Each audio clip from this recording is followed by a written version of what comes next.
12 December 2001 এক ভয়ঙ্কর দিন। একটি গাড়ি থামে পার্লামেন্টের গেট নাম্বার 12 এর কাছে, কিন্তু মেম্বার স্টিকার ছিল ফেক।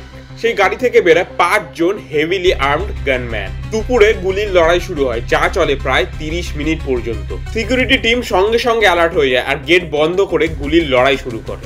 এই ইনসিডেন্টে সব মিলিয়ে 9 জন মারা যায়। সিকিউরিটি পার্সোনাল থেকে শুরু করে একজন বাগান রক্ষীও মারা যান। এই ঘটনায় 5 জন হামলাকারীকে দমন করা হয় আর তারা গুলিতেই মারা যায়। আক্রান্ত গোষ্ঠী হিসাবে দায় স্বীকার করে জৈশ-ই-মোহাম্মদ এবং কিছু রিপোর্টে লস্কর-ই-তৈয়বারও নাম আসে। পুলিশ এটাকে বলেছিল পাকিস্তান বেসড গ্রুপ দ্বারা প্রকল্পিত হামলা। এই অ্যাটাকের পর ভারত পাকিস্তানের সাথে এক ভয়ঙ্কর সংকটে ঢুকে পড়ে। 2001-2 সালের সীমান্ত উত্তেজনা তারই ফল। এরপর ইনভেস্টিগেশন শুরু হয়, একাধিক সাসপেক্ট ধরা পড়ে। তার মধ্যে একজন হলো আফজাল গুরু নামের এক ব্যক্তি। এই ঘটনার পর ভারতের সিকিউরিটি স্কিম সম্পূর্ণভাবে চেঞ্জ হতে শুরু করে, কারণ এটা স্পষ্ট করে দেয় রাজনৈতিক কেন্দ্রও নিরাপদ নয়।